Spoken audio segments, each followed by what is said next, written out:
নমস্কাৰ বন্ধুসকল, সকলোকে ভোগালী বিহুৰ আন্তৰিক শুভেচ্ছা জ্ঞাপন কৰিলোঁ। আৰু আছোঁ মই বৰ্তমান তিনিচুকীয়া জিলাৰ ছয়শ অঞ্চলৰ হাতীঘুলি কছাৰী গাঁৱত। আৰু ইয়াতে খুব ধুনীয়াকৈ তেখেতলোকে এই গাঁৱৰ ৰাইজে মিলি ইয়াতে ভোগালী বিহু উদযাপন কৰিছে। আৰু ভোগালী বিহু যিহেতু ভোগৰ বতৰ, গতিকে ভোগৰ বিভিন্ন ধৰণৰ সামগ্ৰী তেখেতলোকে যোগাৰ কৰিছে। লগতে যিহেতু আজি উৰুকা দিনা সকলোৱে মিলি গোটেই গাঁৱৰ ৰাইজে মিলি ভোজ ভাত এসাঁজ তেখেতলোকে লগে ভাগে খাব। কিন্তু আৰু এটা কথা কওঁ মই, যিহেতু ভোগালী বিহুৰ বতৰ আৰু ভোগালী বিহুত মেজি সাজে। ইয়াত দেখিছে এয়া কাঠৰ মেজি, বিভিন্ন ঠাইত খেৰৰ পুঁজিৰে মেজিটো সজা হয়, কিন্তু আমাৰ বিশেষকৈ উজনি অসমতে আচলতে মেজি নিৰ্মাণ কৰা হয়।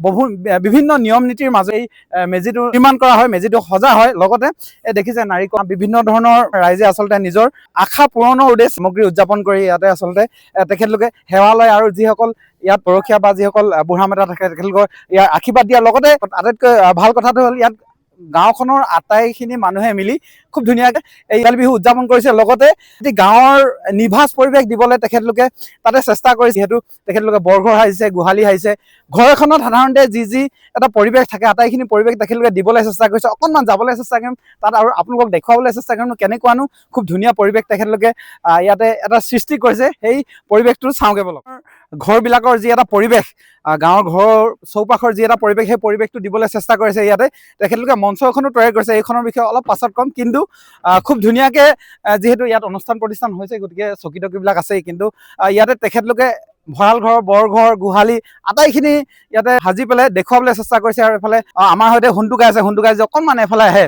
হুণ্টুদা, প্ৰথমে বিহুৰ ওলগ যাছিলোঁ, ভোগালী বিহুৰ ওলগ যাছিলোঁ। ধন্যবাদ। তুমি যে আমাৰ গাঁৱলৈ উপস্থিত হ'লা, তোমাৰ বহুত হাতীগুলি গাঁৱত নৱৈত যুৱ সংঘৰ পৰা বহুত আন্তৰিক অন্তৰৰ ফালৰ পৰা মৰম চেনেহ দিছোঁ দেই। আমিও দিছোঁ, কাৰণ ইমান ধুনীয়া এটা পৰিৱেশ দিছে। এতিয়া কণ উঠি অহা ল'ৰা ছোৱালী আজিকালি কিছুমান বস্তু দেখিবলৈ পোৱা নাযায়, গতিকে এক সমন্বয়ৰ প্ৰতীক বিহু। আৰু খুব ধুনীয়াকৈ আমাৰ আটাইখিনিয়ে মিলি, একেবাৰে সৰু ল'ৰাৰ পৰা একেবাৰে বৃদ্ধলৈকে গোটেইখিনি মিলি খুব ধুনীয়াকৈ ইয়াতে প্ৰতীক হিচাপে বিহুটো খুব ধুনীয়াকৈ ৰাজহুৱাভাৱে আপোনালোকে পালন কৰিছে। গতিকে এইটো এটা খুব ভাল কথা, এইটো এটা খুব ভাল বতৰা। কাৰণ গাঁৱৰ আজিকালি মিলা মিছা দেখা নাযায়, কিন্তু সেই পৰিৱেশৰ মাজতে খুব ধুনীয়াকৈ আপোনালোকে বিহুটো পাতিছে। লগতে আমি যে ভেলাঘৰটো সাজো বা মেজি ঘৰটো সাজো, মেজিটো সাজো, সেইটো যে ৰখি থাকো বা কুকুৰে মুতিব বুলি কথাটো কয়, অকণমান কৈ দিয়কচোন। কি হয়, আজিকালি মোবাইলৰ যুগ, সৰু ল'ৰাবিলাক পায় নেকি? আজি আমি যদি দেখাই নাযাওঁ, নতুন উঠি অহা প্ৰজন্মই আমাৰ প্ৰকৃত সংস্কৃতিত কেতিয়াও চিনি নাপাব। সেই প্ৰতিচ্ছবি দেখাবৰ কাৰণে আমি এই আজি ভেলাঘৰ আদি কৰি আমাৰ ভোজ ভাত চলি আছে। কাইলৈ আমাৰ শ্ৰদ্ধাঞ্জলি হ'ব, তাৰপিছত আমাৰ ভেলাঘৰ, ভঁৰাল ঘৰ। এই কাৰণে এতিয়া আমি মেজি যোন ধৰণৰ পৰা একচুৱেলি আমি আৱিষ্কাৰ কৰোঁ বা যোন ধৰণৰ পৰা বনাওঁ, সেই ধৰণৰ পৰা আমি পৰখ কৰিব লাগে। বিশেষকৈ আমি ডেড বডি হয়তো ভীষ্মৰ আমাৰ পিতাম্বৰ, সেই কাৰণে যোন ধৰণৰ বনাবি আমি ৰাতি পৰখো। যদি আমি নৰখো, তেতিয়াহ'লে পৰম্পৰা আগৰ বুঢ়া মেঠাই কয়, ৰাতি বোলে শিয়ালে মুতিলে ৰাতিপুৱা বোলে নজ্বলে।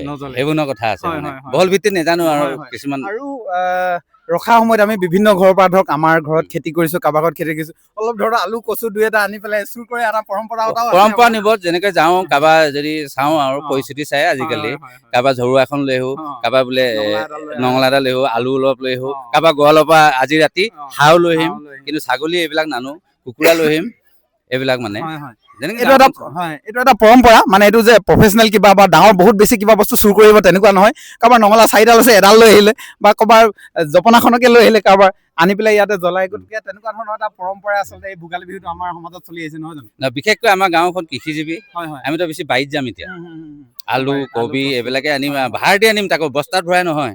আমি মোনা চোনা একো নজি উঘলালো, একদম শিপাই চিপাই আলুও গছে চছে একদম জাবৰা আৰু সেই চিষ্টেমত আমাৰ বিহুখন আয়োজন কৰিছে। গতিকে আমি অকণমান পাছৰ পৰিৱেশখিনি চাবলৈ চেষ্টা কৰিম। ভাল লাগিছে ভঁৰাল যিহেতু আমি কৃষিজীৱী মানুহ, গতিকে এখন কছাৰী গাঁও, ইয়াতে খুব ধুনীয়াকৈ ভঁৰাল থৈছে। ভঁৰালত ধান থোৱা, এইটো খেৰেৰে তেখেতলোকে নিৰ্মাণ কৰিছে, কিন্তু ভঁৰালটো সাধাৰণতে আমি বাঁহেৰে নিৰ্মাণ কৰোঁ। ইয়াতে এইটো ভঁৰাল আৰ্হি। আৰু লগতে এইফালে দেখিছে ঢেঁকী আজিকালি দেখিব পোৱা নাযায়, ঢেঁকী প্ৰায় লুপ্ত প্ৰায় হৈ পৰিছে। কিন্তু বিহু সময়ত আহিলে আমাৰ ঢেঁকীটো মনত পৰে। পিঠা খুন্দাৰ পৰা আৰম্ভ কৰি অন্যান্য কামত ব্যৱহাৰ হোৱা যিটো ঢেঁকী, এই ঢেঁকীটো খুব ধুনীয়াকৈ ইয়াতে স্থাপন কৰিছে তেখেতলোকে। যদি আজিকালি ঢেঁকী দেখিবলৈ পোৱা নাযায়, গতিকে সৰু ল'ৰা ছোৱালী বা ছাত্ৰ ছাত্ৰীসকলে আহিলে ইয়াতে খুব ধুনীয়াকৈ তেখেতলোকে ঢেঁকীটো চাব পাৰিব। লগতে আছে ইয়াতে পাকঘৰটো খুব ধুনীয়া। ভিতৰত গাধৈ চাঙৰ পৰা আদি কৰি আটাইখিনি বস্তু পাকঘৰত তেখেতলোকে খুব ধুনীয়াকৈ ব্যৱস্থা কৰিছে। আৰু এইটো হৈছে বৰঘৰ, যিটো ঘৰত মানুহ সাধাৰণতে থকা মেলা কৰে, নহয় জানো? সোণোৱাল কছাৰীৰ ৰাইজৰ থকা মেলা, এইটো বৰঘৰ নহয় জানো? হয়। ইয়াত হোৱা মেলা এইবিলাক হোৱাৰ কাৰণে মানে গোটেই পৰিয়ালৰ কাৰণে বনোৱা হৈছে। এইটো হৈছে বৰঘৰ আৰু অন্য বাকীখিনি আমি অকণমান চাবলৈ চেষ্টা কৰিম। আৰু এইফালে খুব ধুনীয়াকৈ যিহেতু আমাৰ সোণোৱাল কছাৰী সমাজত তাঁতৰ শালৰ প্ৰত্যেক ঘৰ মানুহতে থাকে আৰু প্ৰত্যেকগৰাকী মহিলাই আচলতে শিপিনীৰ কাম কাজ সকলোৱে জানে, মাকৰ পৰা শিকে, কোনোবাই ঘৰৰ সম্বন্ধীয় ব্যক্তিৰ পৰা শিকে। গতিকে তাঁতশালৰ গোটেই ইয়াতে তাঁত ববলৈ তাঁতশালৰ যিটো ঘৰ ইয়াতে তৈয়াৰ কৰিছে খুব ধুনীয়াকৈ। বাকী তাঁতশালযোৰ ইয়াত নাই বাৰু, কিন্তু আটাইখিনি এটা পৰিৱেশ দিবলৈ চেষ্টা কৰিছে। আৰু যদি আমি এফালে চাওঁ, এইটো হাঁহ গঁৰাল, কুকুৰা গঁৰাল। যিহেতু কৃষিজীৱী, কৃষি কৰ্মৰ লগতে হাঁহ কুকুৰা পালন কৰা হয় বা ব্যৱসায় ভিত্তিত বা ঘৰুৱাভাৱে পালন কৰা হয়। প্ৰত্যেক ঘৰ মানুহতে হাঁহ কুকুৰা এনেকুৱা ধৰণৰ পাবই আপোনালোকে। গতিকে সেই আৰ্হি দিবলৈ ইয়াতে তেখেতলোকে চেষ্টা কৰিছে। ইয়াতে গঁৰাল, হাঁহ কুকুৰা গঁৰাল এটা খুব ধুনীয়াকৈ তেখেতলোকে স্থাপন কৰিছে। যিহেতু আজিকালি মানুহে হাঁহ কুকুৰা পোহাও বাদ দি দিছে, গতিকে সেই গাঁৱৰ নিভাঁজ পৰিৱেশটো যাতে ইয়াতে দেখা পায়, সেই পৰিৱেশটো দিবলৈ আচলতে তেখেতলোকে চেষ্টা কৰিছে। আৰু আমি এফালে যদি চাওঁ, এফালে হ'ল এইটো গোহালি নহয় জানো? হয়।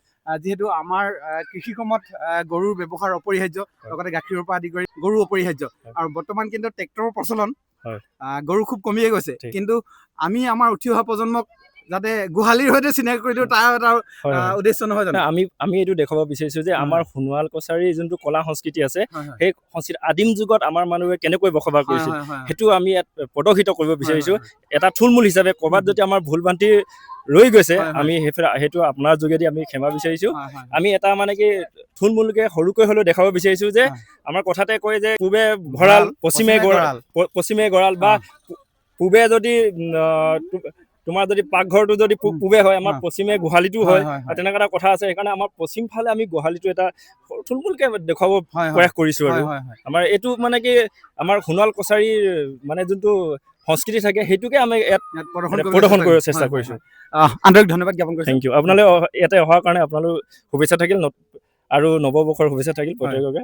ধন্যবাদ জনাইছো, আন্তৰিক ধন্যবাদ জ্ঞাপন কৰিছো। আৰু লগতে এইটো হ'ল গোহালিৰ লগতে যিহেতু ভোগৰ বতৰ, ভোজ ভাত চলি আছে সেইফালে, যিহেতু প্ৰায় সন্ধিয়া নামি আহিছে, অকণমান তালৈকে গৈ সেই পৰিৱেশটো আমি আপোনালোকক দেখুৱাবলৈ চেষ্টা কৰিছো। বলক, যিখিনি ঠাইত ভোজৰ আয়োজন চলি আছে সেইখিনি ঠাইত পাইছোহি মই। খুব ধুনীয়াকৈ তেখেতলোকে ইয়াতে ভোজ ভাত বনাই আছে, ইতিমধ্যে বনাই আছে ন?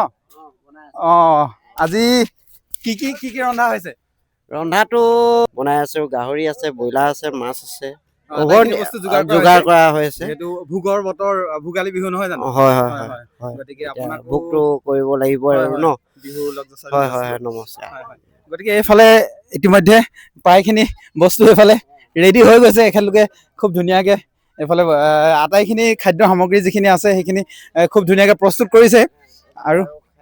আৰু এইফালে যদি আমি চাওঁ, এইফালে ৰাইজে ইতিমধ্যে খাবলৈ আৰম্ভ কৰিছে। সৰুৰ পৰা ডেকালৈকে, বুঢ়া মেঠালৈকে সকলোৱে ইতিমধ্যে খাবলৈ আৰম্ভ কৰিছে। খুব ধুনীয়াকৈ কৈছে। বৰ্তমান আছে তিনিচুকীয়া জিলাৰ চৈখোৱা অঞ্চলৰ হাতীগুলি কছাৰী গাঁৱত। আৰু এই গাঁৱতে খুব ধুনীয়াকৈ ভোগৰ আয়োজন, ভোগালীৰ আয়োজন খুব ধুনীয়াকৈ চলি আছে। আৰু আজি উৰুকাৰ দিনত খুব ধুনীয়াকৈ ইতিমধ্যে খোৱা বোৱা চলি আছে।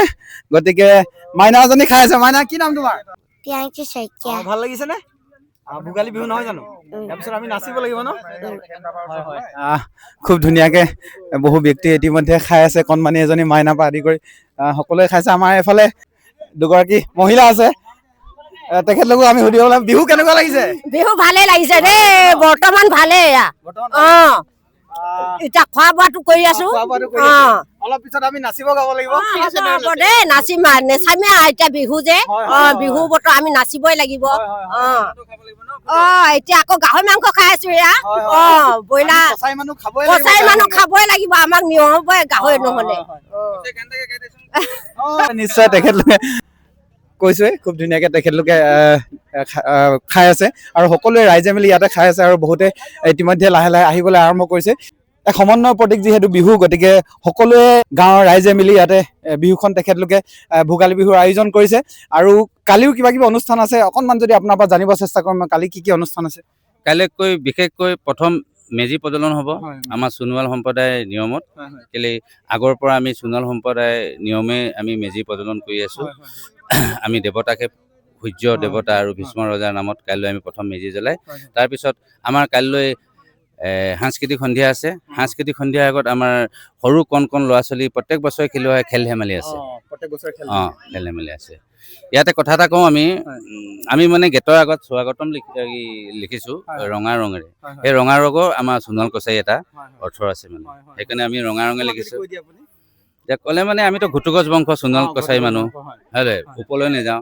এতিয়া আমি সাহসী হয় সোণোৱাল মানুহ, সেই সাহসী হিচাপে আমি সেই ৰঙা তেজ আৰু সেই ৰঙা ৰঙে আমি স্বাগতমটো আমি ৰঙা তেজে লিখিম। আন্তৰিক ধন্যবাদ জ্ঞাপন কৰিছো।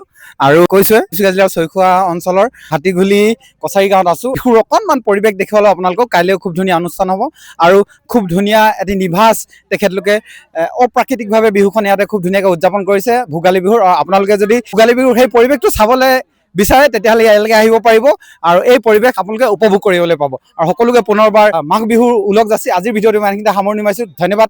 জয় আই অসম।